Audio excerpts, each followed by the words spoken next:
Hi friends, welcome to my channel. ఈరోజు మన kitchen లో ఎంతో టేస్టీగా ఉండే హోటల్ స్టైల్ ఎగ్ కర్రీ ఎలా చేయాలో ఈ వీడియో మీకు చూపించబోతున్నా. ఒక్కసారి ఇలా గ్రేవీ కర్రీ ఇంట్లో ట్రై చేశారంటే ప్రతిసారి ఇలాగే చేసుకోవాలనిపిస్తుంది. మీ ఫ్యామిలీ మెంబర్స్ అందరికి కూడా ఎగ్ కర్రీ ఫ్యాన్ అయిపోతారు. ఆలస్యం చేయకుండా వీడియోలోకి వెళ్ళిపోతారు. ఈ రెసిపీ కోసం ఇక్కడ నేను 6 గుడ్లను తీసుకొని ఒక గిన్నెలో వాటర్ వేసి 10 to 15 minutes వీటిని ఉడికించుకొని ఇలా పొక్క అంతా తీసేయండి.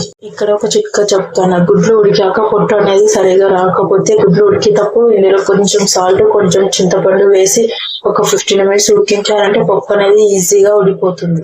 గుడ్ల పైన పొట్టంతా తీసేసరికి గుడ్లను ఇలా ఒక ప్లేట్ లోకి తీసుకొని పక్కన పెట్టి ఇప్పుడు ఈ ఎగ్ కర్రీలోకి మసాలాను మనం ప్రిపేర్ చేసుకున్నాం. కొద్దిగా ఆయిల్ వేసి ఇందులోకి ఆల్ ఇంగ్రీడియంట్స్ మసాలాను వేసుకొని ఇందులోకి కొద్దిగా బిర్యానీ ఆకు, మనం చిన్నగా కట్ చేసి పెట్టుకున్న ఆనియన్స్ కూడా ఇందులో వేసి ఫ్రై చేసుకున్నాం. పెద్దవైతే 2, చిన్నవైతే 3 సైజు కట్ చేసుకొని ఇందులోకి ఒక 4-5 ఎల్లుల్లిపాయలు వేసి బాగా ఫ్రై చేసుకోండి. ఇవన్నీ కూడా దూరగా ఫ్రై చేసుకోండి. బాగా ఇందులోకి ఒక 5-6 కాజులు వేసి ఇవి కూడా బాగా ఫ్రై చేసుకోండి.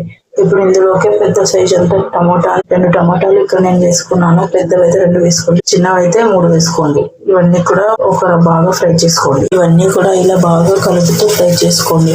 అలాగే మన ఛానల్లో egg biryani, egg curry, egg పులుసు వంటి వీడియోలు చాలా ఉన్నాయి. ఒకసారి వెళ్ళి చూడకపోతే చూడండి. ఇవన్నీ బాగా ఫ్రై చేసుకున్నాక ఒక మిక్సీ జార్ తీసుకొని ఇందులోకి ఇవన్నీ వేసి కొద్దిగా నీళ్లు పోసి కొంచెం ఇదంతా కూడా బాగా పేస్ట్ లాగా మిక్సీ పట్టుకుందాం. చూసారా, ఇక్కడ నేను చూపిస్తున్న విధంగా ఇలా మిక్సీ పట్టుకొని ఇది కూడా పక్కన పెట్టేసుకుందాం. మరో పక్కన మనం గుడ్లను ఫ్రై చేసుకోవడానికి ఇందాక మనం మసాలా వేయించుకున్న కడాయిలోకి కొద్దిగా ఆయిల్ వేసి ఇందులోకి సాల్ట్, కారం, పసుపు అంతా కూడా వేసి ఇదంతా కూడా బాగా కలిపేసి ఇందాక ఉడికించుకున్న గుడ్లకు ఘాట్లు పెట్టి ఇందులో వేసి బాగా ఫ్రై చేసుకోండి. మంట మీడియం సైజ్ లో పెట్టి ఫ్రై చేసుకోండి, లేదంటే గుడ్లు అనేది అడగంటే ఛాన్స్ ఉంటుంది. అలాగే మన ఛానల్ ఎవరైనా ఫస్ట్ టైం చూసినట్లయితే సబ్స్క్రైబ్ చేసుకోండి ఫ్రెండ్స్. అలాగే మీకు ఈ రెసిపీ ఎలా కుదిరిందో నాకు కామెంట్ సెక్షన్ లో తెలియజేయండి ఫ్రెండ్స్. మీడియం లో పెట్టి మంటను అడ్జస్ట్ చేస్తూ వీటిని బాగా ఫ్రై చేసుకోండి. ఇలా ఎగ్ ని వేయించుకున్న తర్వాత వీటిని ఒక ప్లేట్ లోకి తీసుకొని పక్కన పెట్టుకుందాం. ఇలా ఒకసారి ఎగ్ కర్రీ అనేది చేశారంటే ఎగ్ కర్రీ అంటే ఇష్టం లేని వాళ్ళు కూడా ఇది ఫ్యాన్ అయిపోతారు.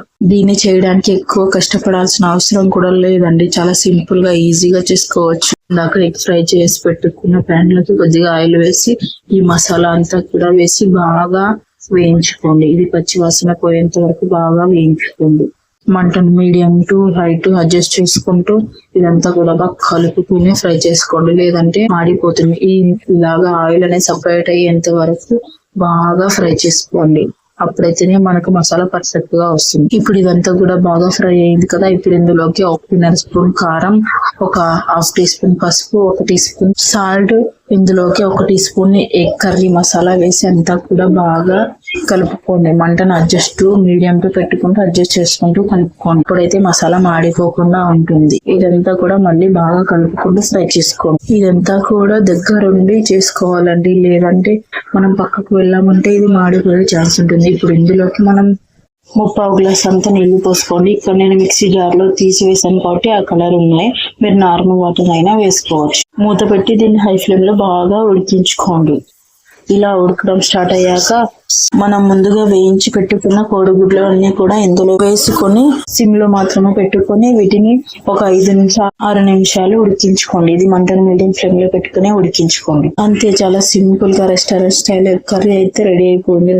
చపాతీలోకైనా, రైస్ లోకైనా, చాలా రోటీలోకైనా చాలా బాగుంటుంది. మీరు కూడా ఇంట్లో ఈ రెసిపీ ట్రై చేసి ఎలా వచ్చిందో నాకు కామెంట్ సెక్షన్ లో తెలియజేయండి. వీడియో నచ్చితే లైక్ చేయండి, మీ ఫ్యామిలీ మెంబర్స్ కి షేర్ చేయండి. మరిన్ని టిప్స్ కి రెసిపీస్ కోసం మన ఛానల్ సబ్స్క్రైబ్ చేసుకోండి friends. Thank you for watching.